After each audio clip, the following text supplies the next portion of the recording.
Hello मेरे बच्चों, कैसे हैं आप सभी लोग। तो आज के ना इस खूबसूरत से सेशन में हम लोग पता है क्या पढ़ने वाले हैं। हम लोग पढ़ने वाले हैं सेक्सुअल रिप्रोडक्शन की एनसीईआरटी। ठीक है, जिन लोगों ने इस चैप्टर को पहले पढ़ रखा है उनके लिए ये जो लेक्चर है वो काफ़ी बेनिफिशियल रहेगा। आप में से बहुत लोगों का कंसर्न हो सकता है कि मैम दी ऑर्गेनिज्म पॉपुलेशन का एनसीईआरटी कंप्लीट नहीं होगा। बेटा, ऑर्गेनिज्म पॉपुलेशन का जो आपका एनसीईआरटी है वो मैं 4-5 और बनाऊंगी। वो बहुत बड़े बड़े पार्ट्स नहीं होंगी, लाइक 20-25 मिनट्स की 4 वीडियोस आपके पास में आएंगी। एंड मॉलिक्यूलर बेसिस की आपके पास में लगभग 8 वीडियोस आएंगी 15 to 20 मिनट्स के, जिसमें आपकी रिमेनिंग एनसीईआरटी जो है कवर हो रही होगी। एंड बायोडाइवर्सिटी के आपके पास में 3 लेक्चर्स और आएंगे एंड इकोसिस्टम के आपके पास में 2 लेक्चर्स और आएंगे। ठीक है, चलिए अभी हम लोग स्टार्ट कर देते हैं हमारे chapter sexual reproduction flowering plant. Main chapter हमारा यहीं से ही स्टार्ट होता है। तो कह रहे हैं ये फिगर क्या दिखा रही है। ये बेटा फिगर दिखा रही है एक स्टैमन के 2 पार्ट्स दिखा रही है, long slender stock called filament. इस पिक में वो आपको क्या दिखा रहे हैं, फिलामेंट दिखा रहे हैं, एक आपको बायो स्ट्रक्चर दिखा रहे हैं जिसे हम लोग बोलते हैं एंथर। ठीक है, जो प्रॉक्सिमल एंड है फिलामेंट का, प्रॉक्सिमल का मतलब है जो प्रॉक्सिमल एंड, ऐसे याद रखो बेटा, पास, फ्लावर के पास कौन से वाला एंड है, तो जो एंड फ्लावर के पास होगा प्रॉक्सिमल होगा, P for proximal, P for pass, वो थैलेमस से अटैच्ड होगा या फिर आप बोल सकते हैं फ्लावर के पैटल से अटैच्ड होगा। ठीक है, एंड डिफरेंट स्पीशीज के अंदर स्टेमन की लेंथ और स्टेमन की नंबर जो है वेरिएबल होते हैं। ठीक है, टिपिकल एंजियोस्पर्म एंथर की अगर हम बात करते हैं, ये कुछ नहीं है बेटा। If you were to take stamen each from 10 flowers you would be able to appreciate, वही बता रहे कि आप बहुत ज़्यादा अप्रिशिएट करेंगे कि इतना ज़्यादा वेरिएशन है। ठीक है, कुछ नहीं है इसमें। ठीक है, आगे बढ़ जाते हैं। टिपिकल एंजियोस्पर्म, अगर हम एक एंजियोस्पर्म एंथर की बात करते हैं तो वो कैसा होता है बच्चे, बायोलोब्ड होता है और दो लोब्स होती है। हर लोब के अंदर हमारे पास में क्या होते हैं बच्चे, क्या होते हैं बच्चे, 2 थीका होते हैं, ईच लोब हैविंग 2 थीका। ठीक है, ईच लोब हैविंग 2 थीका। ठीक है, एंड दे आर डाइथीकस। ये डाइथीकस जो है उन्होंने एक लोब को बोला है। ठीक है, तो आपको ये बोल सकता है कि anther is bilobe, it is dithecous. आप में से बहुत से लोग सोचते होंगे कि यार ये टेट्राथीकस होना चाहिए था, पूरे एंथर को देखें, बट एनसीईआरटी सिर्फ एक लोब को देख रही है, तो आप भी एक लोब को देखिए। ठीक है, 2 लोब में से वो सिर्फ एक लोब को देख के आपको बता रही है कि वो डाइथीकस है। ठीक है, एंड फिर वो आपको बता रहा है often longitudinal groove runs lengthwise separating the 2 theca. तो ये जो आप देख पा रहे हैं यहाँ पे, जहाँ पे इन्होंने लिखा हुआ है लाइन ऑफ डिहाइसेंस, डायग्राम के अंदर यहाँ पे इन्होंने लिखा हुआ है ना लाइन ऑफ डिहाइसेंस, यहाँ पे ये देखो। आई होप कि आपको जो है मेरा पॉइंटर जो है काफ़ी अच्छे से दिख रहा है। ये देख रहे हो आप, ये क्या है, लाइन ऑफ डिहाइसेंस, इसी को ही बोलते हैं longitudinal groove. It is running lengthwise, lengthwise मतलब इस तरह से, it is running lengthwise, it is running lengthwise separating the 2 theca. इसको उन्होंने एक थीका बोला है, इसको दूसरा थीका बोला है, व्हाइट कलर का है बेटा, ध्यान से देखना। और इन 2 थीका को सेपरेट करने वाली एक हमारे पास में लॉन्गिट्यूडनल ग्रूव है। ठीक है, okay. Bilobe nature of an anther is very distinct in the transverse section of anther. अगर आप एक्चुअल में एंथर का ट्रांसवर्स सेक्शन लेते हैं ना, मीन्स उसको बीच में से काट के उसको देखते हैं, तो आपको बायोलोब नेचर बहुत आसानी से दिख जाएगी। एंड आपको ये भी दिखेगा कि एंथर के लिए 4 साइड्स हैं, वो तो आपको यहाँ भी दिख रहा है।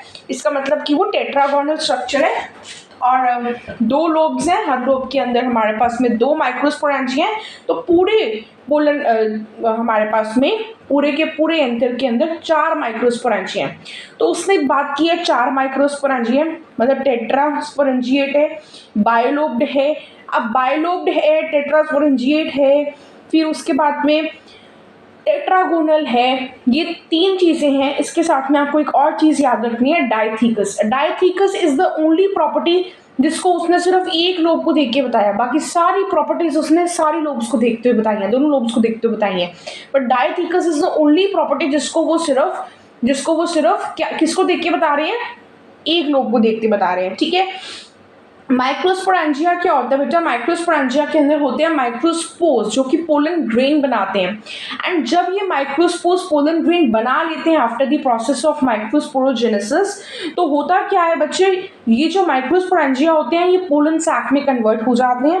एंड उसके साथ साथ में आपको ये समझना है कि जो पोलन सैक है ये सिर्फ ऊपर तक छोटे छोटे कप नहीं होते हैं, ये नीचे तक एक्सटेंड कर रहे होते हैं, मतलब डीप इनसाइड अगर आप देखोगे तो काफी नीचे तक ये पोलन सैक जो है वो एक्सटेंड कर रहे होते हैं। फिर उसने आपसे बात की हुई है स्ट्रक्चर ऑफ माइक्रोस्पोरेंजियम के बारे में, तो आप यहाँ पे देख सकते हैं कि ट्रांसफर सेक्शन के अंदर माइक्रोस्पोरेंजियम, मतलब कि एक लोब के अंदर 2 माइक्रोस्पोरेंजियम है, हम एक माइक्रोस्पोरेंजियम को देख रहे हैं। एंड एक माइक्रोस्पोरेंजियम जो है वो कैसा है मेरे बच्चे, it is circular in nature. What is the shape of that microsporangium, the shape of that microsporangium is circular in outline. And you also have to understand that कि इस माइक्रोस्पोरेंजियम के आसपास हमारे पास में 4 लेयर्स होती हैं। कौन सी लेयर्स होती हैं, बाहर से दिखते हैं हम लोग, epidermis, endothecium, middle layer and tapetum. Order याद करना बहुत इंपॉर्टेंट है, बच्चे बहुत कंफ्यूज होते हैं, बच्चों को याद रह जाता है अंदर एपिडर्मिस है, बच्चों को याद रह जाता है कि सबसे अंदर टेपिटम है, बट बच्चे कंफ्यूज होते हैं एंडोथीशियम और मिडल लेयर के बीच में। उनको लगता है कि मिडल लेयर है तो एपिडर्मिस और एंडोथीशियम के बीच में आने चाहिए, बट बेटा प्लीज रिमेंबर इट, एंडोथीशियम इसमें बाहर है, मिडल लेयर अंदर है, ठीक है। बट एंडोथीशियम क्यों है, क्योंकि वो एपिडर्मिस के अंदर है, ठीक है। जो एपिडर्मिस, एंडोथीशियम और मिडल लेयर होती है, इनका काम होता है प्रोटेक्शन करना। एक जनरल काम बताऊं तो इनका प्रोटेक्शन करना है। बट जो हमारी एंडोथीशियम होती है ये इस पोलन बेसिकली डिहाइसेंस में काम आती है। डिहाइसेंस मीन्स ये मदद करती है उस पोलन सैक को फटने में और अपने अंदर के पोलन ग्रेन को बाहर रिलीज करने में।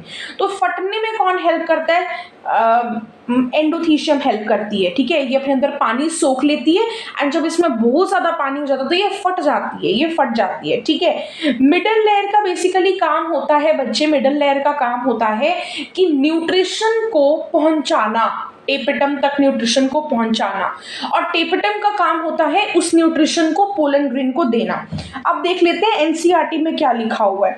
आउटर 3 वॉल लेयर्स जो हैं they perform the function of the protection, मैंने आपको वही चीज बताई है, and help in the dehiscence of the anther to release the pollen। यहाँ पे एनसीईआरटी ने जनरली बोल दिया कि ये तीनों लेयर्स प्रोटेक्शन में काम आती हैं एंड डिहाइसेंस में काम आती है। बट अगर बहुत ज़्यादा स्पेसिफिक होकर बात की जाए तो एपिडर्मिस प्रोटेक्शन के लिए होती है, एंडोथीशियम जो है वो डिहाइसेंस के लिए होती है, बट उन्होंने आपको इकट्ठा ही बता दिया है। फिर उसने बताया कि जो सबसे अंदर वाली लेयर होती है वो होती है टेपिटम, वो पोलन ग्रेन को नरिश करने में हेल्प करती है। तो मिडल लेयर का क्या काम होता है, उस न्यूट्रिएंट को टेपिटम तक पहुंचाना। अब यहाँ पर एक बहुत इंपॉर्टेंट लाइन लिखी हुई है कि जो टेपिटम के सेल्स होते हैं ना, उनके पास में डेंस साइटोप्लाज्म होता है, ठीक है, एंड एक से ज्यादा न्यूक्लियस होता है। डेंस साइटोप्लाज्म होता है और एक से ज्यादा न्यूक्लियस होता है, किसके पास में, सेल्स ऑफ टेपिटम के पास में। I hope it is clear to you till here. अभी हम मूव करने वाले हैं। अब वो कह रहे हैं जब एंथर यंग होता है तो माइक्रोस्पोरेंजिया के अंदर बहुत सारे माइक्रोस्पोर्स होते हैं, ठीक है। कंपैक्टली अरेंज्ड होमोजेनस सेल्स, ये कौन से कंपैक्टली अरेंज्ड होमोजेनस सेल्स की बात की जा रही है, माइक्रोस्पोर्स की बात की जा रही है। एंड इनके टिश्यू को, मतलब जब बहुत सारे माइक्रोस्पोर्स आपस में मिल जाते हैं तो हम उसे बोलते हैं मेरे बच्चे स्पोरोजिनस टिश्यू। ये बेसिकली हर एक माइक्रोस्पोरेंजियम के अंदर आपको देखने को मिलेंगी, ठीक है। A group of compactly arranged homogeneous cells called as the sporogenous tissue occupies the center of the microsporangium। यहाँ तक आप लोगों को आई होप क्लियर है। अब जो लोग एक्सपेक्ट कर रहे हैं कि हमें इस एनसीईआरटी रीडिंग से पूरा कुछ समझ में आ जाए, बेटा वो प्रैक्टिकली पॉसिबल नहीं है। You have to see the lectures for it. अभी I am being very clear, अभी मैं अपलोड नहीं कर पाऊंगी अभी, because I am focusing on audio learning and NCERT. Lectures आप देख सकते हैं कहीं से भी इस टाइम के लिए, बट अगर आपको उतनी ज़रूरत नहीं है अभी, मे बी यू हैव अभी आप शायद मतलब अभी आपको ज़रूरत नहीं है, बेसिकली आपको अभी इतना प्रेशर नहीं है, तो आप वेट करिए थोड़ा सा। मैं इसका डिटेल लेक्चर्स भी जो है वेरी सून वो आपके इसी चैनल पर आपको वो लेक्चर्स भी जो है वो देखने को मिलेंगे, तो घबराने वाली कोई बात नहीं है। और वो लेक्चर्स काफ़ी डिटेल में रहेंगे और उसमें मैं काफ़ी धीरे बोलूँगी, धीरे धीरे समझाऊंगी, थोड़ा थोड़ा समझाऊंगी, ठीक है। चलिए इतना मैं आपको 10 सेकंड्स दे रही हूँ, फटाफट से पूरा पेज की रीडिंग मार लो। चलो जल्दी करो जी, फटाफट। हम अब आगे बढ़ेंगे माइक्रोस्पोरोजेनेसिस पे। Giving you 10 seconds, read it from your NCERT. If you don't have it, read it from here.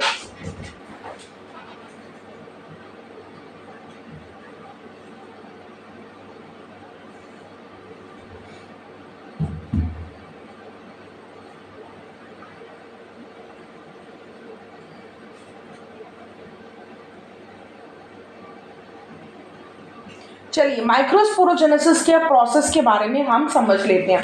उससे पहले आप इन डायग्राम्स पे नज़र मारिए। मैंने आपको ऑलरेडी वैसे बता दिया है लेयर्स कैसी होती हैं। तो यहाँ पे आप देखिए, आप बाहर देख पा रहे हैं, सबसे बाहर वाली लेयर है एपिडर्मिस, उसके अंदर वाली लेयर है एंडोथीशियम, फिर सबसे अंदर वाली लेयर है टेपेटम। मिडल लेयर उन्होंने दिखा रखी है, बिल्कुल टेपेटम और एंडोथीशियम के बीच में है मिडल लेयर। टेपेटम के अंदर क्या है, इसे हम क्या बोलेंगे, माइक्रोस्पोरेंजिया। माइक्रोस्पोरेंजिया के अंदर क्या है, स्पोरोजेनस टिश्यू, मतलब वो है माइक्रोस्पोर्स है। फिर राइट साइड पे उन्होंने थोड़ा और इलैबोरेट करके बताया हुआ है। ये जो सेंटर में कनेक्टिव टिश्यू दिख रहा है ना, ये बेसिकली नीचे से फ्लावर से कनेक्टेड होता है और वहां से न्यूट्रिशन लेकर आ रहा होता है ना, फिलामेंट से अटैच्ड होता है एंड फिलामेंट फ्लावर से न्यूट्रिशन खींचता है। वही डायग्राम उसने राइट साइड पे दिखाई हुई है, epidermis, endothecium, middle layer, microspore, mother cell, tapetum. It is very simple. चलिए अब हम प्रोसेस के ऊपर जो है मूव कर जाते हैं। Let's move on to the process. तो प्रोसेस में वो आपको क्या बता रहा है, मेरी बात को ध्यान से सुनिएगा, कि हमें पता है कि माइक्रोस्पोर्स जितने भी होते हैं सारे के सारे पोलन ग्रेन बनाने के लिए केपेबल होते हैं। मतलब हर में पोटेंशियल है पोलन को बनाने का। इसीलिए एक तो हम बोलते हैं, एक तो हम उसे ये बोलते हैं पोटेंशियल पोलन।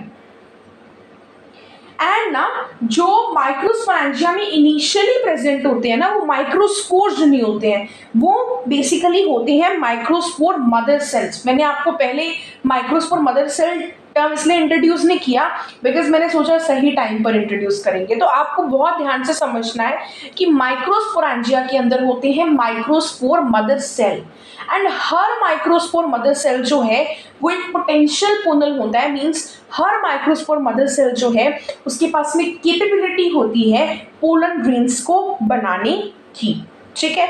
सबसे पहले क्या होता है, सबसे पहला प्रोसेस क्या होता है, माइक्रोस्पोर मदर सेल से माइक्रोस्पोर्स बनाए जाते हैं। माइक्रोस्पोर मदर सेल्स को हम पोलन मदर सेल्स भी बोलते हैं बिकॉज यही आगे जाकर पोलन्स बनाएगा। तो माइक्रोस्पोर मदर सेल से माइक्रोस्पोर्स बनते हैं और उन माइक्रोस्पोर्स से इवेंचुअली पोलन ग्रेन बनते हैं। इसीलिए हम लोग माइक्रोस्पोर मदर सेल्स को पोलन मदर सेल्स भी बोल देते हैं, ठीक है। तो ये जो हमारे क्या होते हैं बच्चे, process of formation of microspores from pollen mother cells through meiosis is called microsporogenesis. तो मियोसिस हो रही है, इससे क्या पता चलता है कि माइक्रोस्पोर्स जो है वो हैप्लॉइड है। वैसे भी ये पोलन ग्रेन बनाने वाले हैं, है ना, तो हैप्लॉइड तो होने चाहिए। तो माइक्रोस्पोर्स क्या है, हैप्लॉइड है, एंड माइक्रोस्पोर मदर सेल्स कैसी हैं, डिप्लॉइड है।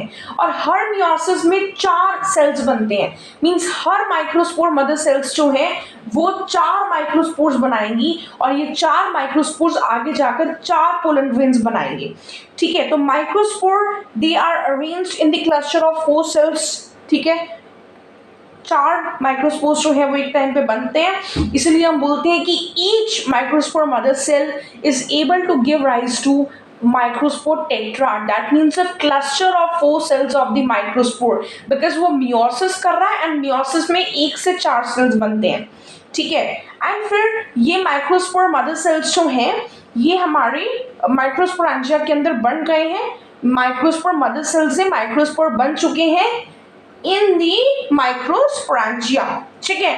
अब ये माइक्रोस्पोर्स जो है ये मेच्योर होते हैं, ठीक है, एंड धीरे धीरे हमारी एंथर भी मेच्योर होती है, एंड ये माइक्रोस्पोर्स जो है वो एक दूसरे से अलग हो जाते हैं। पहले क्या होते हैं, ये 4 माइक्रोस्पोर्स होते हैं और ये आपस में काफी जुड़े जुड़े होते हैं, फिर ये जैसे होता है ना, फिर ये अलग अलग हो जाते हैं, ठीक है, मैच्योर हो जाते हैं, पोलन ग्रेन बन जाते हैं, इंडिपेंडेंटली रहना सीख लेते हैं, ठीक है। Inside each microsporangium, several thousands of microspores or pollen grains are formed that are released with the dehiscence of anther। मतलब वो ये बोल रहे हैं कि हर माइक्रोस्पोरेंजियम के अंदर हजारों माइक्रोस्पोर्स बनते हैं और वो माइक्रोस्पोर्स एक टेट्राड की फॉर्म में प्रेजेंट होते हैं एंड हजारों पोलन ग्रेन्स बनते हैं इन माइक्रोस्पोर्स से हजारों पोलन ग्रेन्स बनते हैं। ये सारे प्रोसेसेस कहाँ पर हो रहे होते हैं, माइक्रोस्पोरेंजिया के अंदर हो रहे होते हैं। एंड जब इस माइक्रोस्पोरेंजिया में by the time pollen grains are formed, then the anther starts getting matured and it gets dehydrated and it bursts and pollen grains are released out of it। अब पोलन ग्रेन में क्या लिखा हुआ है, सीधा यहाँ पे आ जाओ, स्टार्टिंग में कुछ नहीं है मेरे बच्चे, सीधा यहाँ पे आ जाओ, मैं आपको ध्यान से आराम से बताती हूँ, साथ साथ एनसीईआरटी पढ़ना। सबसे पहली चीज, आप आंख बंद कर लो, मैं तो यही कहूंगी आंख बंद कर लो, मेरी बात को ध्यान से सुनो। सबसे पहली चीज, पोलन ग्रेन्स जो है वो गोल गोल होते हैं। एक इमेजिन करो अपने दिमाग के अंदर एक गोल गोल सी चीज इमेजिन करो, फिर मैं जो जो बोलती जाऊंगी उसे इमेजिन करते जाना। और वो जो गोल गोल सी चीज है वो बहुत छोटी है, उसका जो डायमीटर है वो 25 से 50 माइक्रोमीटर तक का ही है। Micrometre is 10⁻⁻6 metre, very much less, ठीक है। और फिर आप देखते क्या हो कि इस स्फेरिकल स्ट्रक्चर के अराउंड आपको एक बहुत हार्ड सी लेयर दिखाई पड़ रही है और आप ऐसा देख पा रहे हैं कि ये हाई टेम्परेचर में भी खराब नहीं हो रही है, ये एल्कली की प्रेजेंस में खराब नहीं हो रही है, एसिड की प्रेजेंस में खराब नहीं हो रही है, खतरनाक एंजाइम डालने की वजह से भी ये लेयर जो है खराब नहीं हो रही है, ठीक है। और फिर हम क्या देखते हैं कि उस एग्जाइम में एक पॉइंट ऐसा है जहां पर वो एग्जाइम नहीं है, जहां पर वो हार्ड लेयर नहीं है, उस पॉइंट को हम बोलते हैं जर्म पोर। तो ये हमारी जो, फिर हमें पता चलता है कि हाँ यार इस हार्ड आउटर लेयर को हम बोलेंगे आज से एग्जाइम, और ये किसकी बनी हुई है, स्पोरोपोलिनिन की बनी हुई है, और इसको नुकसान पहुंचाने वाला आज तक हमें कोई भी चीज नहीं मिली है, इसीलिए ये फॉसिल्स की फॉर्म में हमें मिलते हैं। फॉसिल्स की फॉर्म में वही चीजें मिलती हैं जो कभी खराब नहीं होती हैं। ओके जी, फाइन जी, आ गया जी, ओके जी, ठीक है। फिर हम क्या देखते हैं, फिर हम देखते हैं कि यार इस एग्जाइम के अंदर एक और लेयर है जो कि बड़ी हार्ड नहीं है, बड़ी थिन सी है और बड़ी प्लेन सी है। उसमें जो हार्ड वाली थी ना वो उबड़ खाबड़ थी, ये बड़ी प्लेन सी है ना, बड़ी थिन सी। और किसकी बनी हुई है, ये बनी हुई है सेल्यूलोज एंड पैक्टिन की, ठीक है, ओके। अब इन सब के अंदर है इनका प्लाज्मा मेम्ब्रेन, सबसे बाहर एग्जाइम फेरेंटाइन और सबसे अंदर है उस सेल का प्लाज्मा मेम्ब्रेन, ठीक है। तो अब वो आपको क्या बताना चाहेंगे कि पोलन ग्रेन जब मेच्योर होता है ना बच्चे, तो उसके पास में 2 सेल्स होते हैं, एक होता है वेजिटेटिव सेल, एक होता है जनरेटिव सेल, ठीक है। वेजिटेटिव सेल जो है वो बड़ा होता है, आप यहाँ साइड पे डायग्राम में भी देख सकते हैं, ये लास्ट वाले डायग्राम में देखिएगा, वेजिटेटिव सेल जो है वो बड़ा है, जनरेटिव सेल जो है छोटा है। जनरेटिव सेल का जो न्यूक्लियस है वो स्पिंडल शेप्ड है, वेजिटेटिव सेल का जो है वो इरेगुलर होता है, जनरेटिव सेल जो है वो छोटा होता है, ठीक है, और इनका जो न्यूक्लियस है वो स्पिंडल शेप्ड होता है। एंड इस न्यूक्लियस के अंदर जो साइटोप्लाज्म है ये टेपरटम के सेल्स की तरह डेंस होता है, ठीक है, ओके। 60% एंजियोस्पर्म्स के अंदर पोलन ग्रेन्स जो है वो इसी 2 सेल स्टेज में होती है। बट 40% के अंदर ये जो लास्ट में जनरेटिव सेल है ये दो में डिवाइड हो जाती है, क्योंकि ये जो जनरेटिव सेल है ये दो मेल गेमीट्स में डिवाइड हो जाती है। कईयों में ये जनरेटिव सेल मेल गेमीट में बाद में डिवाइड होती है 60% में, 40% में ये पहले ही डिवाइड हो जाती है। तो जनरेटिव सेल ही जो है, pollen grain itself is not a gamete. बहुत बच्चे कंफ्यूज हो जाते हैं इसमें कि पोलन ग्रेन जो है गेमीट है। नो बच्चे, pollen grain is not a gamete. उसके अंदर जनरेटिव सेल है, वो जनरेटिव सेल जो है दो जर्म सेल्स की फॉर्मेशन करवाता है, दो जर्म सेल्स की फॉर्मेशन जो है वो करवाता है। ओके मैम, ये तो हमें थोड़ी सी नई बात जो है वो पता चली है। ओके जी, पोलन ग्रेन्स। अब आगे ये चीज हमारी हो गई है बेटा, ये पैराग्राफ इतना बड़ा सा मैंने आपके साथ डिस्कस कर लिया है, आप इसको एक बार रीड करना, सारे पॉइंट्स कवर्ड अप है। फिर वो आपके साथ में बात करता है कि पोलन ग्रेन्स जो है उनकी वजह से एलर्जीज भी हो जाती हैं और कुछ ब्रोंकियल्स एफ्लिक्शंस भी हो जाती हैं कुछ लोगों के अंदर, मतलब अस्थमा वगैरह हो जाता है, ब्रोंकाइटिस हो जाती है, मतलब ब्रोंकाई के अंदर कुछ इशू हो जाते हैं, है ना। तो एक बार एक एग्जाम्पल है इसमें दी हुई है पार्थीनियम की। पार्थीनियम जो है ना बेटा, पार्थीनियम जो है ना, या उसे हम बोलते हैं कैरेट ग्रास, ये ना एक वीट हमने मंगाया था, इंपोर्टेड वीट होता है ना, मतलब एक जगह से दूसरी जगह पे हमने वीट मंगाया था। तो उस वीट के अंदर ना पार्थीनियम के सीड्स आ गए कहीं से। Parthenium is also called as carrot grass. तो इनके ना जो पोलन्स होते हैं ना, they are very small. And आज के ज़माने में ये पार्थीनियम दुनिया में हर जगह फैल गया है, इतना फैल गया है ये वीट के साथ में आया था। Now it is spread to the entire country. And ये इतने छोटे छोटे पोलन ग्रेन्स होते हैं ना कि इनकी वजह से एलर्जी हो जाती है। ठीक है जी, हाँ जी। तो देखो कुछ लोग ना जो है ना पोलन ग्रेन खाते भी हैं, और ऐसा माना जाता है कि पोलन, और ऐसा होता भी है, मानना क्या है, ऐसा होता भी है कि पोलन ग्रेन्स के अंदर न्यूट्रिएंट रिच बहुत होते हैं, न्यूट्रिएंट रिच जो है वो बहुत होते हैं। ठीक है। एंड आज के टाइम पर तो ये फैशन बन गया है कि पोलन ग्रेन्स को टैबलेट्स की फॉर्म में खाना, या फिर आप बोल सकते हैं कि सिरप्स की फॉर्म में लेना, क्रीम की फॉर्म में लेना, है ना। मतलब डिफरेंट है हमारे पास में। ठीक है। And it has been seen that कि पोलन ग्रेन खाने की वजह से हॉर्सेस की एंड एथलीट्स की परफॉर्मेंस में काफी ज्यादा इन्हांसमेंट हुआ है। यहाँ तक क्लियर है आप लोगों को। एंड उसके बाद में वो आपसे बात करना चाह रहे हैं वायबिलिटी के बारे में। वायबिलिटी का मतलब होता है मेरे बच्चे कि वो कब तक फीमेल वाले गेमीट को स्टिमुलेट करके उसमें से एक फ्लावर की प्रोडक्शन का प्रबंध कर सकते हैं, उसे हम बोलते हैं viability. The period for which the pollen grain remain viable is highly variable. कुछ पोलन ग्रेन्स जो है वो बहुत कम समय के लिए वायबल रहते हैं, मतलब काम करने लायक रहते हैं, और कुछ पोलन ग्रेन्स जो है वो बहुत ज़्यादा समय के लिए भी वायबल रहते हैं। ठीक है। जैसे कि राइस एंड व्हीट के जो पोलन ग्रेन्स होते हैं वो 30 मिनट्स के अंदर ही बेकार हो जाते हैं। बट वही अगर हम बात करते हैं कुछ मेंबर्स ऑफ रोजिएसी, लेगुमिनेसी, सोलेनेसी, मतलब कुछ मेंबर्स तो जो है वो 30 मिनट्स में ही अपनी वायबिलिटी खत्म करके बैठ जाते हैं, as in the case of the rice and wheat. But when it comes to some other members of the leguminosae, solanaceae and rosaceae, उनकी जो वायबिलिटी होती है वो कई बार महीनों तक भी एक्सटेंड जो है वो हो जाती है। अब हमारे पास में पोलन ग्रेन्स को भी स्टोर करने का एक तरीका है। हम पोलन ग्रेन्स को स्टोर कर सकते हैं, उनकी वायबिलिटी पीरियड को बढ़ा सकते हैं। लाइक अब देखो राइस व्हीट 30 मिनट्स में अगर फर्टिलाइज नहीं कर पा रहा है उससे, तो वो बेकार चला गया ना। तो हम चाहते हैं कि वो बेकार ना जाए, तो हम क्या करते हैं, उसे लिक्विड नाइट्रोजन में स्टोर कर देते हैं। अगर हम कुछ आर्टिफिशियल कर रहे हैं, I am not talking about natural, ठीक है, आर्टिफिशियल की अगर हम बात करते हैं, तो -196 डिग्री सेल्सियस पे हम उन्हें स्टोर कर देते हैं। आई होप आप लोगों को यहाँ तक बिल्कुल क्लियर हो चुका है। ऑलराइट, चले फिर आगे बढ़ जाएं। अब देखो मेल वाला पोर्शन तो जो है मैंने आपको कवर करवा दिया है। अब हम चलते हैं हमारे फीमेल वाले पोर्शन पर। ठीक है। तो एक ये पैराग्राफ है वो पढ़ते हैं, एंड देन डायग्राम्स के ऊपर, मतलब पहले थ्योरी पढ़ेंगे फिर डायग्राम पे चलेंगे। चलिए अभी हम फीमेल का जो है स्टार्ट कर देते हैं। देखो यहाँ पर हम देखते हैं पिस्टल देखते हैं यहाँ पे हम लोग। तो पिस्टल माइक्रोस्पोरेंजियम, एंड यहाँ पर होता है बेटा कार्पेल, ठीक है, यहाँ पे आप देख सकते हैं कि अगर कोई सिंगल पिस्टल है तो हम उसे बोलते हैं मोनोकार्पिलरी। तो पिस्टल एंड कार्पिल का मीनिंग जो है वो सेम ही होता है।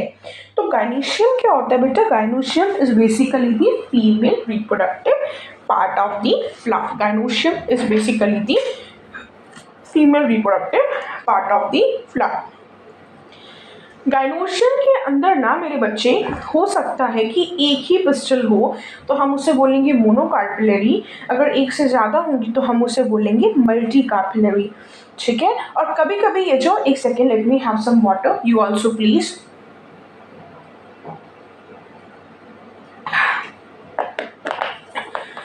अगर वो बहुत सारी पिस्टल्स हैं in the case of the multi carpellary, अगर वो बहुत सारी पिस्टल्स आपस में फ्यूज हैं तो हम बोलते हैं कि सिन कार्पस कंडीशन है। अगर हम बोलते हैं कि वो फ्री है, आपस में फ्यूज नहीं है, तो हम उसे बोल देते हैं एपोकार्पस कंडीशन। यहाँ तक आई hope it is clear. Her pistol के 3 पार्ट्स होते हैं, that is stigma, style, ovary. ये फर्स्ट डायग्राम में आप देखिए, सबसे ऊपर वाला स्टिग्मा है, फिर स्टाइल है, फिर ओवरी है। फर्स्ट डायग्राम क्लियर हो गई है मेरे बच्चों को? ठीक है, तो स्टाइल, स्टिग्मा पे क्या होता है बेटा? पोलन ग्रेन्स आके लैंड करते हैं। स्टाइल का काम क्या होता है? It is the elongated slender part beneath the stigma, means stigma और नीचे वाला जो बेसल बल्ज्ड पार्ट है ओवरी, उसको आपस में कनेक्ट करता है।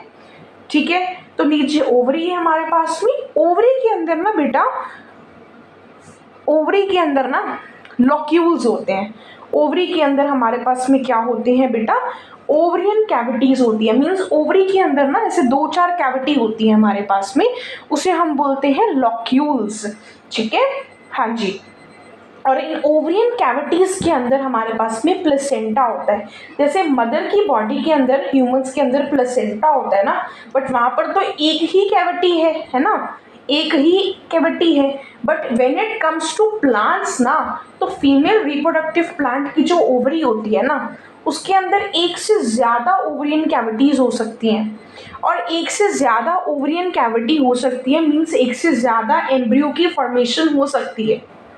ठीक है, हर ओवरी के अंदर हमारे पास में एक से ज़्यादा ओवरियन कैविटीज हो सकती हैं।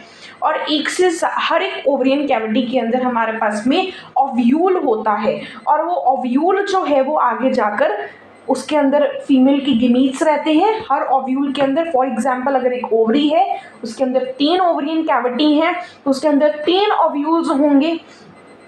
ज़्यादा भी हो सकते हैं, ऐसा कुछ जरूरी नहीं है, ज़्यादा भी हो सकते हैं। जितनी कैविटीज उतने ज़्यादा ओव्यूल्स, एंड हर कैविटी के अंदर प्लेसेंटा है, और जितने ज़्यादा ओव्यूल्स उतने ज़्यादा वहाँ पे आके फर्टिलाइजेशन हो सकती हैं।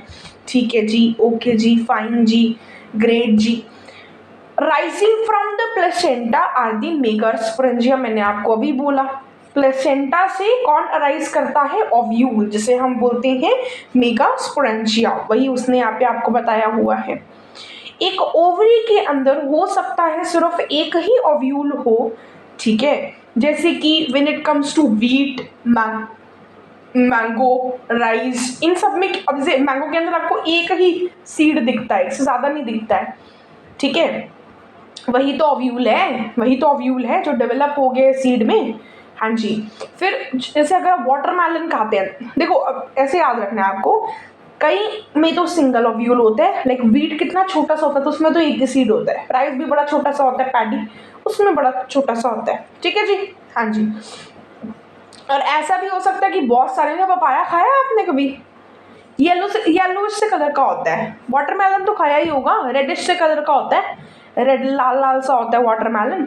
तो आपको पता होगा कि वाटरमेलन के अंदर ब्लैक ब्लैक कलर के बहुत सारे सीड्स होते हैं। तो मतलब उतने सारे ओव्यूल्स थे वहाँ पर, है ना, उतने सारे जो थे वहाँ पर ओव्यूल्स थे, उतने सारे वहाँ पर क्या थे?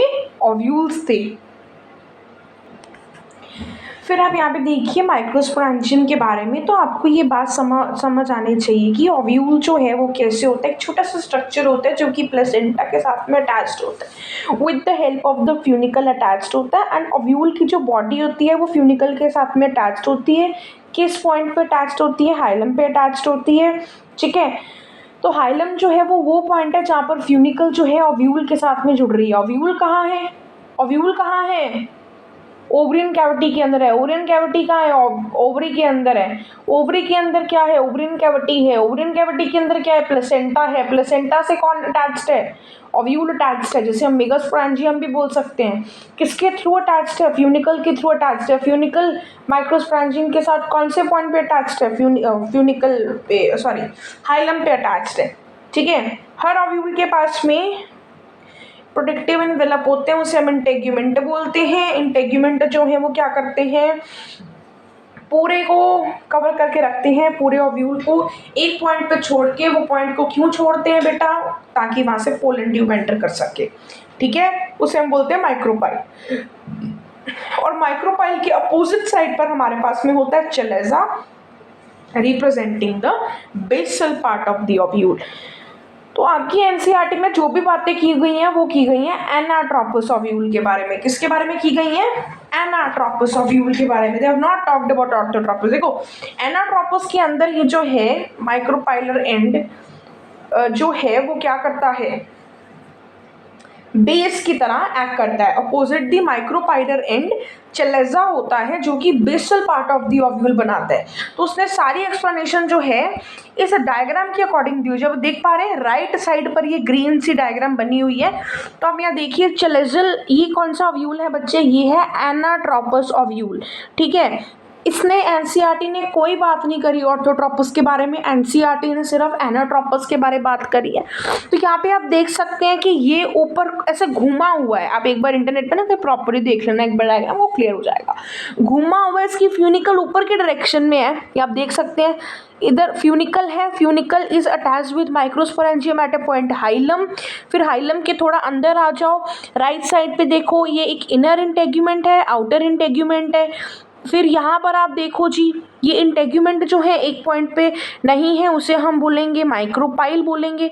माइक्रोपाइल के थोड़ा सा नीचे माइक्रोपाइलर पोल है जो कि एक्चुअल में उसका पार्ट है। ठीक है, फिर ये आपका क्या है? न्यूसेलस है, इंटेग्यूमेंट के अंदर होता है न्यूसेलस। फिर न्यूसेलस के अंदर बनता है एम्ब्रियो सैक। शुरू से प्रेजेंट नहीं होता, ये एम्ब्रियो सैक बनता है बाद में। कैसे बनता है? मेगास्पोरोजेनेसिस में समझ में आएगा। फिर ये नीचे हमारे पास में basal part of the ovule जो है वो हमारे पास में चलेजा है। ठीक है जी, हाँ जी। अब आप यहाँ पे देख सकते हैं क्या, ये डायग्राम है हमारी, एक फ्यूज्ड वाली है, एक एपोकार्पस वाली है। तो आप यहाँ पे देखिए, बी वाली जो है वो फ्यूज्ड है, सी वाली जो है वो एपोकार्पस है। तो एपोकार्पस में आपको एक एग्जाम्पल आप याद रख सकते हैं, माइकीलिया क्या, एंड सिनकार्पस में you can keep one example in your mind, that is Papaver. चलिए अब हम मूव कर जाते हैं हमारे टॉपिक मेगास्पोरोजेनेसिस के ऊपर। ये डायग्राम्स दी हुई हैं जो कि मेगास्पोरोजेनेसिस के बारे में बता रही हैं। तो मेगास्पोरोजेनेसिस में होता क्या है? देखो, न्यूसेलस के अंदर ना बहुत सारे सेल्स होते हैं, बट कोई एक ही सेल जो है वो एक मेगास्पोर मदर सेल की तरह एक्ट करता है। Unlike in the case of male के अंदर सारे माइक्रोस्पोर मदर सेल्स की तरह एक्ट कर रहे थे, बट फीमेल के केस में सिर्फ एक ही सेल जो है वो मेगास्पोर मदर सेल की तरह एक्ट करता है। ठीक है, the process of formation of megaspore from the megaspore mother cell को हम क्या बोलते हैं? हम बोलते हैं मेगास्पोरोजेनेसिस। ओके, या देखिए जरा मेगास्पोरोजेनेसिस। हाँ जी, तो यहाँ पे मैंने आपको बता दिया। अब यहाँ पर होता है क्या, मैंने आपको भी बताया, ovules generally differentiate a single megaspore mother sales in the micropylar reason.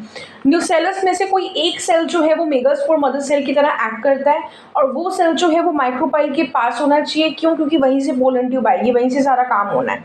ठीक है, जैसे कि टेपटम के अंदर डेंस साइटोप्लाज्म था, जैसे कि जनरेटिव सेल के अंदर डेंस साइटोप्लाज्म था, उसी तरह से मेगास्पोर मदर सेल के अंदर भी डेंस साइटोप्लाज्म जो है वो आपको देखने को मिलता है, एंड प्रोमिनेंसा न्यूक्लियस भी यहाँ पर होता है। ठीक है, ओके। अभी आप आ जाइए फीमेल गेमेटोफाइट के ऊपर। एक मेगास्पोर जो है फंक्शनल होता है, बाकी सब जो है वो नॉर्मल सेल्स होते हैं।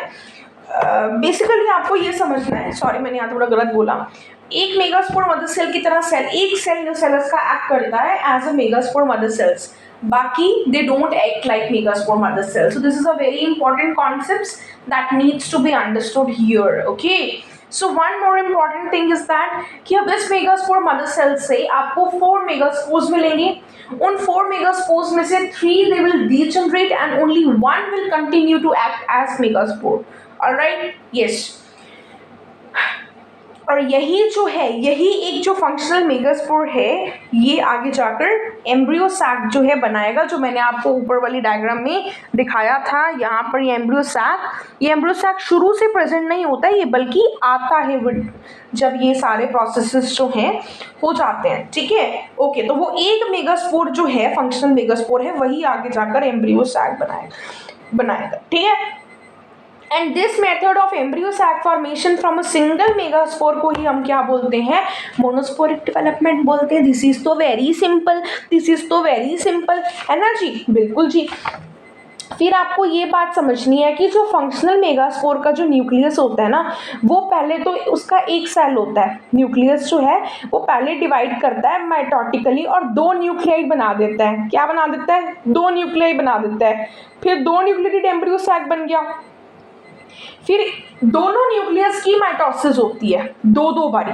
मतलब अगर हमारे पास में ये राइट साइड वाला न्यूक्लियस है, ये लेफ्ट साइड वाला न्यूक्लियस है, ये राइट वाला न्यूक्लियस 2 बारी माइटोसिस करेगा, ये लेफ्ट वाला न्यूक्लियस भी 2 बारी माइटोसिस करेगा. तो ये पहले ने जब एक बारी माइटोसिस करी तो 2 सेल बन गए.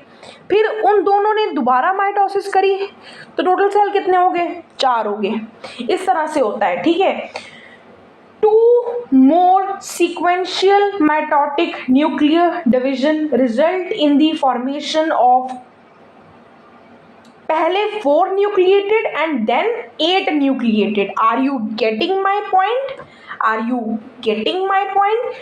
दोनों sequential mitotic divisions होती हैं that results in the formation of first the 4 nucleated and then the 8 nucleated. समझ आ रहे हैं जी?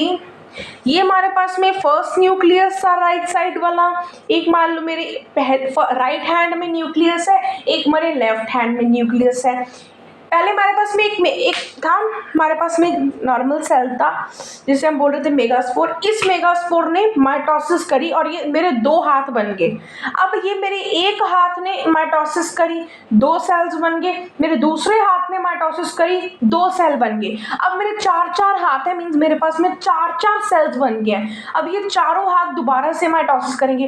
तो पहले मेरे माइटोसिस करी तो 4 सेल बने. फिर उन 4 सेल्स ने माइटोसिस करी तो 8 सेल्स बने. 8 बेसिकली न्यूक्लियस बने, नॉट सेल्स. ठीक है. और मेम्ब्रेन साथ में नहीं आता, मेम्ब्रेन बाद में आता है. ठीक है. तो फ्री न्यूक्लियर इसी को ही बोलते हैं. तो जब 8 न्यूक्लिएटेड स्टेट बन जाती है उसके बाद में सेल्स वॉल आती हैं, उसके बाद में सेल वॉल की फॉर्मेशन होती है. एंड इसको हम बोलते हैं फीमेल गेमीटोफाइट या embryo sac. This is what we call it as a typical embryo sac. इसे हम बोलते हैं टिपिकल एम्ब्रियो सैक. तो अगर आप डायग्राम में यहाँ देखेंगे, सबसे पहले उसने आपको दिखाया एक megaspore mother cell. Second diagram में वो आपको दिखा रहा है कि वो मेगास्पोर मदर सेल्स 2 सेल्स में डिवाइड हो गया है. ठीक है, मीन्स एक माइटोसिस हो गई है. फिर इन दोनों ने दूसरी माइटोसिस की है तो ये 4 सेल्स बन गया. इन 4 सेल्स ने दोबारा माइटोसिस करके टोटल 8 सेल्स बना लिए हैं. अब ये 8 सेल्स के अराउंड सेल वॉल्स आ गई हैं. लास्ट वाली डायग्राम देखिए जरा, है ना. तो देखो आपको यहाँ पे डिस्टिंक्ट कितने सेल दिख रहे हैं. नीचे आपको 3 सेल्स दिखाई दे रही हैं. नीचे आपको 3 सेल्स, ऊपर 3 सेल्स दिख रहे हैं. पहले ये बताओ एंटीपोडल्स वाले 3 सेल्स दिख रहे हैं क्या? ओके. नीचे वाले 3 सेल्स दिख रहे हैं. ओके. और एक बीच में भी तो सेल है जिसके अंदर 2 बड़े पड़े हुए हैं. सेंट्रल सेल बोल रहे हैं उसे हम. एक सेंट्रल सेल भी तो है. तो टोटल कितने सेल है? 7 सेल्स हैं. बट एक सेल ऐसा जिसमें 2 न्यूक्लियस हैं. तो न्यूक्लियस तो 8 है बट सेल सिर्फ 7 है. ठीक है जी. ओके जी. डायग्राम भी क्लियर होगी मेरे बच्चों को. अब देखो 6 of the 8 nuclei surrounded by the cell walls organized into cells. The remaining 2 nuclei called the polar nuclei are situated below the egg apparatus. In the large central cell. तो यहाँ पे वो क्या बोल रहा है कि लार्ज सेंट्रल सेल्स के अंदर हमारे पास में जो पोलर न्यूक्लियाई होते हैं they are located below the egg apparatus. अब यहाँ पे ना बच्चे कंफ्यूज हो जाते हैं। कैसे कंफ्यूज हो जाते हैं कि मैम ये डायग्राम में तो एग अपैरेटस के ऊपर है ना हमारे न्यूक्लियस। बेटा एक्चुअली ना इन्होंने एनाट्रोपस नहीं बनाया, एनाट्रोपस ना इन्होंने यहाँ बनाया था। ये देखिए ग्रीन वाले में जहाँ माइक्रोपाइल होता है ना बेटा, जहाँ माइक्रोपाइल होता है वहीं पर हमारे पास में, वहाँ पर ही हमारे पास में क्या होता है मेरे बच्चे, जहाँ हमारा माइक्रोपाइल होता है ना वहीं पर ही हमारे पास में एग अपैरेटस होता है। ठीक है, एनाट्रोपस की डायग्राम जो इन्होंने दी हुई है। तो पोलर न्यूक्लियाई जो है वो हमेशा ऑब्वियसली एग अपैरेटस के नीचे ही होंगे। तो आपको ये डायग्राम के ध्यान रखते हुए आपको पूरे सेंटेंसेस जो है एनसीईआरटी के पढ़ने हैं। ठीक है जी। 3 cells are grouped together at the micropylar end and they constitute the egg apparatus। Egg apparatus में 2 सिनर्जीज होते हैं, एक एक्सेल होता है। सिनर्जिड्स के पास में एक नीचे थिकनिंग सी होती है सेलुलर, जो कि फिलीफॉर्म अपैरेटस बनाती है। फिलीफॉर्म अपैरेटस पोलन ट्यूब को अट्रैक्ट करते हैं जी। ओके जी। 3 सेल्स जो है वो चलेजर एंड पर होते हैं, उसे हम बोलते हैं एंटीपोडल्स। और एक बीच में एक लार्ज सा सेंट्रल सेल होता है। ठीक है जी, उसे हम उसके अंदर होते हैं 2 पोलर न्यूक्लियाई। तो ये पूरा एक हमारे पास में फीमेल गेमेटोफाइट बन चुका है जी। तो इसे हम क्या बोलते हैं, it is 8 nucleated and it is a 7 sailed. चलिए अब हम देख लेते हैं हमारा पॉलिनेशन वाला टॉपिक। तो फटाफट से कर लेते हैं। पॉलिनेशन वाला तो बहुत सिंपल है, इसकी आंसर भी मिनटों मिनट समझ आ जाती है जी। तो yes, giving you 10 seconds, read the question. Basically you can pause the video and then read the question. It's not practically possible to read in 10 seconds, I know.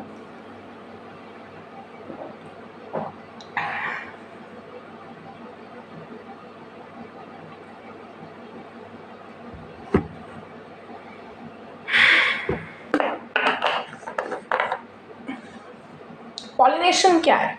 Pollination is basically the transfer of the pollen grain from anther to stigma of the pistil. Pistol का stigma है ना, इसे हम बोलते हैं pollination. अब pollination हमारे पास में 3 तरह की होती है। ऑटोगैमी में बेटा क्या होता है कि एक ही फ्लावर के अंदर होती है, एक ही फ्लावर के अंदर मेल पार्ट भी है फीमेल पार्ट भी है, इसे हम बोलते हैं ऑटोगैमी। ठीक है, अगर कोई फ्लावर ओपन है उसमें भी ऑटोगैमी हो सकती है, बिकॉज ओपन है बट बाइसेक्शुअल होना बहुत जरूरी है। अगर बाइसेक्शुअल नहीं है then there are no chances. Open है तो उसमें ऑटोगैमी भी हो सकती है बट उसमें दूसरी पॉलिनेशन भी हो सकती है, क्योंकि वो ओपन है, it is expose to outer environment, है ना। जैसे कि आपको एग्जाम्पल देती हूँ, like for example there is a boy and there's a boy who has gone to other, like that boy lives in a village, उसका residence village में ही है। बट एक हमारे पास में लड़का है जो कि बाहर के शहरों में भी घूमा हुआ है, बड़े बड़े शहरों में भी वो घूम के आया हुआ है, वो सिर्फ विलेज में रिस्ट्रिक्ट नहीं रहा है। तो अब वो हो सकता है कि उसकी जो शादी है वो विलेज की लड़की के साथ करवाई जाए। अगर सेम ही फ्लावर की करवाई जाए, मतलब सेम ही विलेज की करवाई जाए, तो हम उसे बोलेंगे ऑटोगैमी। अगर किसी बाहर की किसी शहर में करवाई जाए तो फिर हम उसे ऑटोगैमी नहीं बोलेंगे, फिर क्या बोलेंगे, आगे बढ़ते हैं। बट अगर वो लड़का जो है वो कभी विलेज से बाहर गया ही नहीं है, never ever has he gone outside the village boundaries, कभी उसने शहर में नहीं गया, वो विलेज में ही रहा है, अपनी पूरी जिंदगी उसने वहीं पर ही बिताई है एंड आने वाली जिंदगी भी वहीं पर ही बिताने वाला है। तो देयर आर 100% चांसेस कि उसकी जो मैरिज भी होगी वो किसके साथ होगी, विलेज की गर्ल के साथ होगी, उसी विलेज की गर्ल के साथ होगी। अगर वो लड़का बाहर गया ही नहीं है तो विलेज की गर्ल के साथ ही होगी। तो यहाँ पर भी ऐसा ही होता है, अगर फ्लावर क्लोज है बट कंडीशन क्या है कि उस विलेज में कोई लड़की होनी भी तो चाहिए, वैसे ही यहाँ पर है, फ्लावर अगर क्लोज है ठीक है बट वो बाइसेक्सुअल होना बहुत जरूरी है। अगर क्लोज है तो इनवेरिएबली ऑटोगैमी होगी, मतलब विदाउट एनी डाउट ऑटोगैमी होने वाली है। बट अगर वो ओपन है फिर जरूरी नहीं है ऑटोगैमी हो, बट अगर वो बाइसेक्सुअल है और ओपन है तो ऑटोगैमी होने के चांसेस जरूर हैं। ठीक है जी, ओके जी, फाइन जी। अब देखो हमारे पास में 3 फ्लावर्स होते हैं जो कि 2 तरह के, मतलब बेसिकली हमारे पास में ना 2 तरह के फ्लावर्स होते हैं। एक होते हैं कैस्मोगैमस फ्लावर्स, एक होते हैं cleistogamous flowers. Cleistogamous flowers means close, Cl cleisto, Cl close.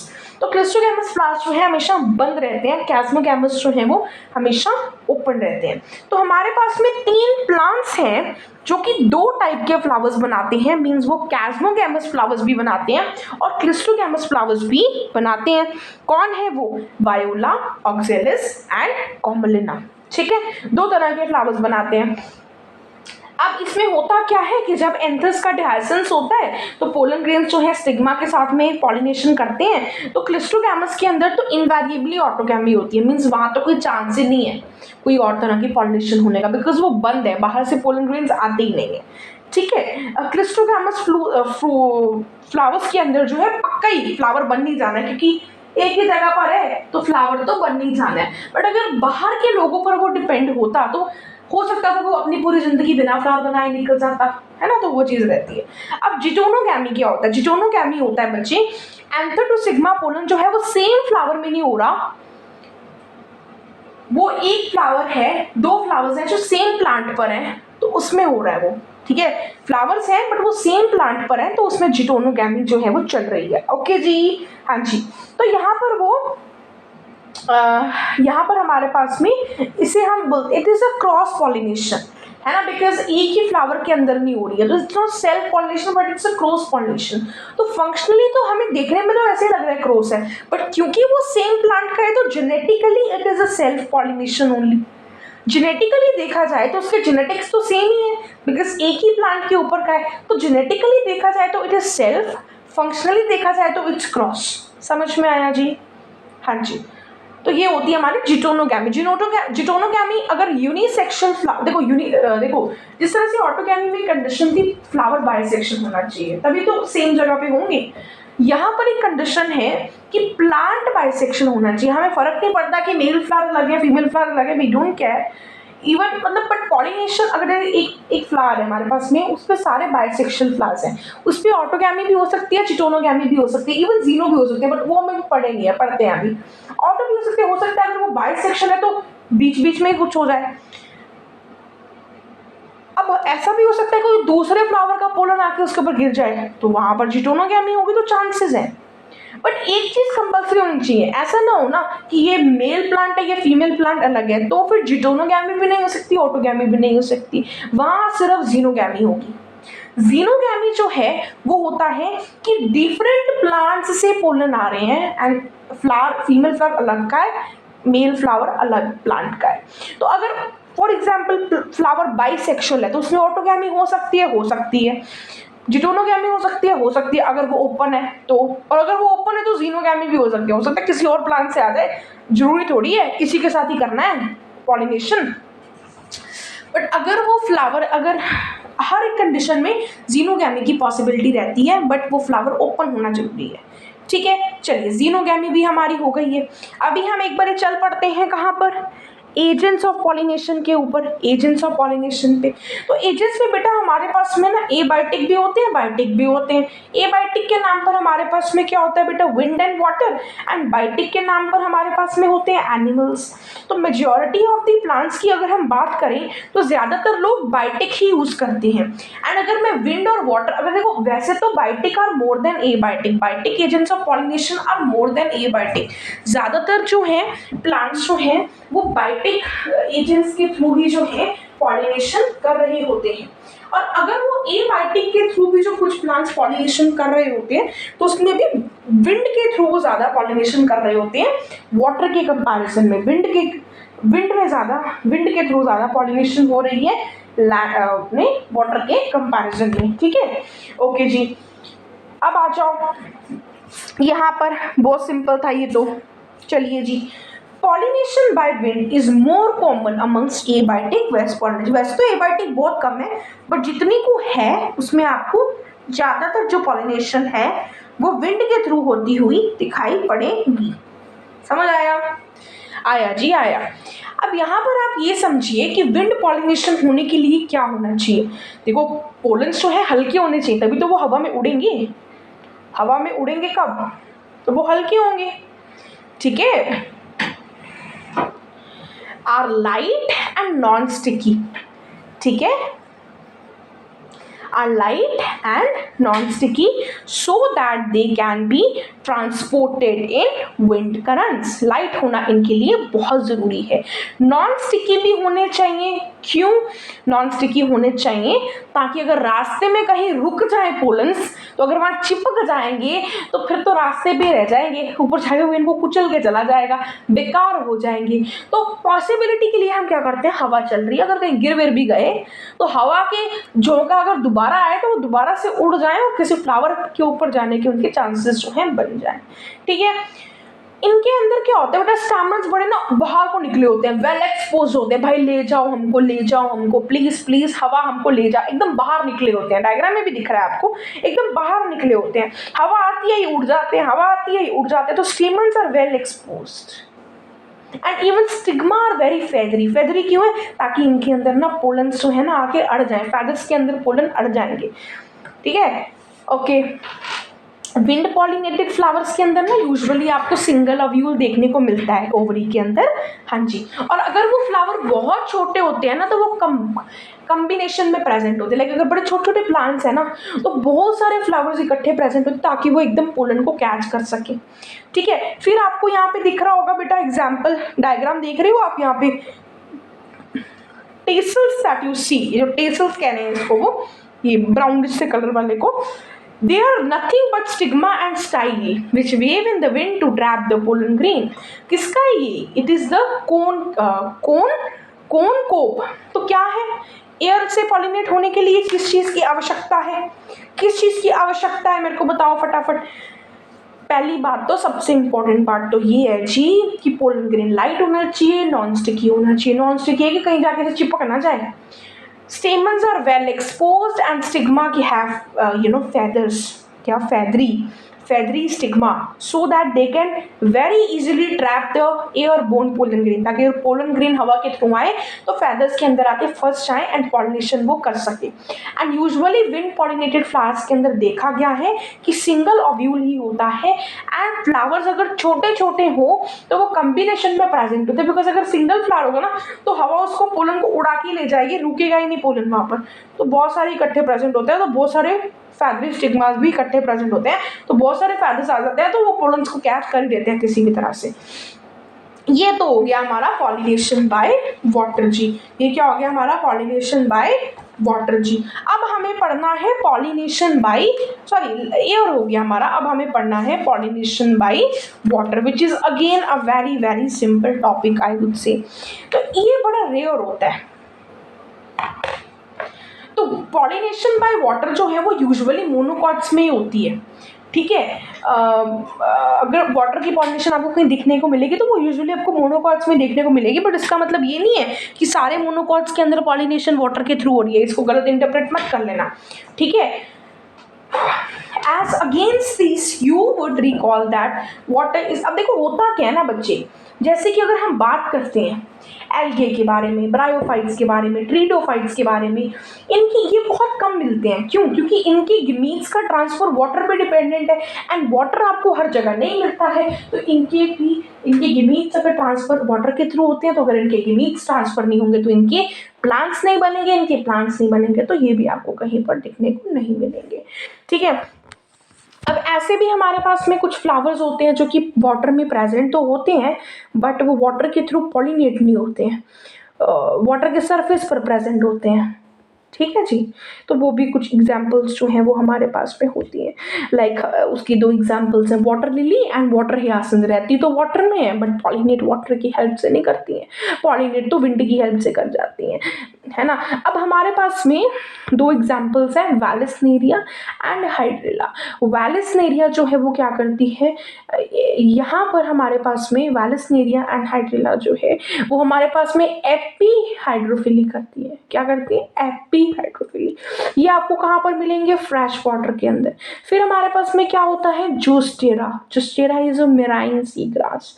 ठीक है, तो मेजॉरिटी ऑफ एक्वेटिक प्लांट्स के अंदर जैसे कि water hyacinth and water lily, flowers जो है वो वाटर के लेवल पे प्रेजेंट होते हैं, वाटर में प्रेजेंट होते हैं, बट इनकी पॉलिनेशन वाटर के थ्रू नहीं होती है बिकॉज ये वाटर के सरफेस पे होते हैं, वाटर के अंदर नहीं होते हैं। पॉलिनेशन करने वाले इनके इंसेक्ट्स या फिर विंडी होते हैं।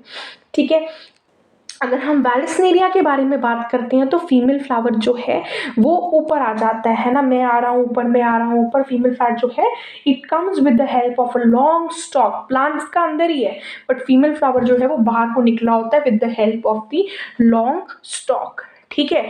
एंड मेल फ्लावर्स जो है वो पानी के सरफेस पे बह रहे होते हैं, ठीक है। बट बेसिकली मेल फ्लावर्स की जो पोलन्स होते हैं वो यूजुअली सरफेस ऑफ वाटर पे मिलते हैं। तो ऐसा पक्का तो नहीं है पॉलिनेट करेंगे बट तुक्के से हो जाए तो हो जाए, ठीक है। They are carried passively by the water current, some of them eventually reach the female flower, कुछ जो है वो फीमेल फ्लावर्स तक पहुंच पाते हैं, कुछ नहीं पहुंच पाते, जो नहीं पहुंच पाते जो बेकार हो जाते हैं, ठीक है।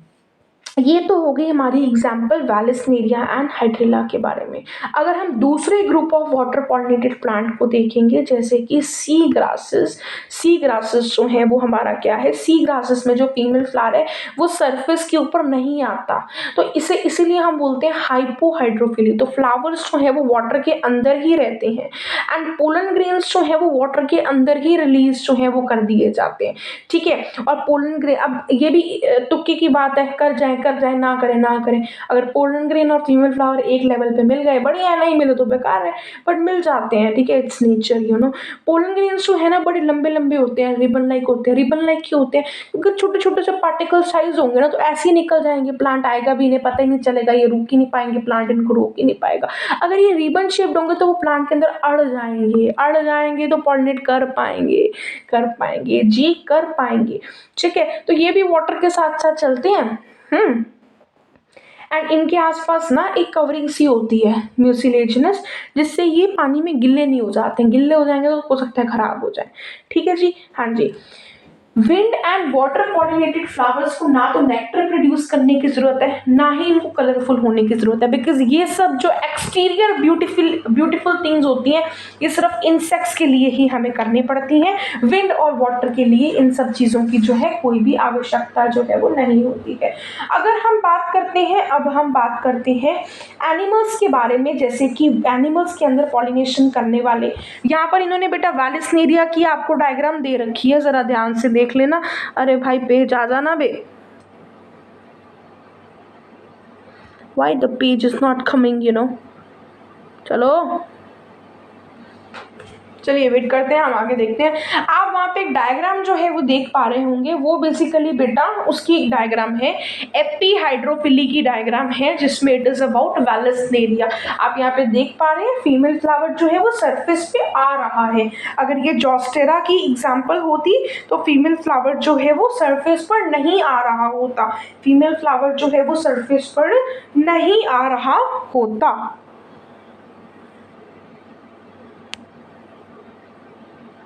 I'm wondering that why the page isn't coming, you know।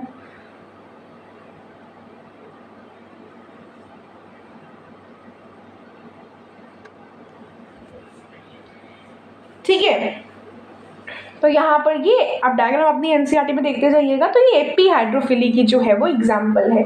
मैं आपको एक बार यहाँ तक पढ़ा देती हूँ, फिर उसके बाद से हम आगे की क्लास में करेंगे, बिकॉज यू नो इस पीडीएफ में वो पेज शो नहीं कर रहा है। Majority of the flowering plants जो है एनिमल्स को यूज़ करते हैं, वो एनिमल्स बीज हो सकती हैं, बटरफ्लाइज, फ्लाइज हो सकती है, बीटल्स हो सकते हैं, एंड्स हो सकती हैं, मॉथ्स हो सकते हैं, बर्ड्स हो सकते हैं। बर्ड्स के नाम पर हमारे पास में सन बर्ड्स एंड हमिंग बर्ड्स होते हैं, बैट्स भी हो सकते हैं, ठीक है। हाँ, यूजुअली हमें जो डोमिनेंट बायोटिक पॉलिनेटिंग एजेंट जो होते हैं वो होते हैं बीज।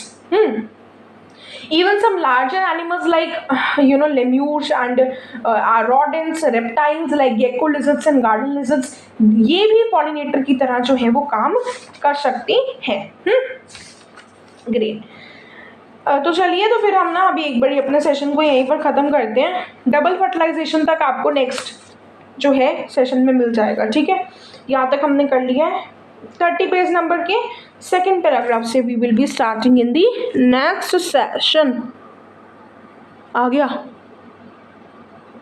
बट नहीं, चलो 1 घंटे का सेशन होने वाला है तो हम कर लेते हैं, एंड कर देते हैं, ताकि अच्छे से मैं आपको नेक्स्ट सेशन में एक्सप्लेन कर पाऊँ। So thank you so much, have a good day, and if you are going to sleep then good night, bye bye and Tata.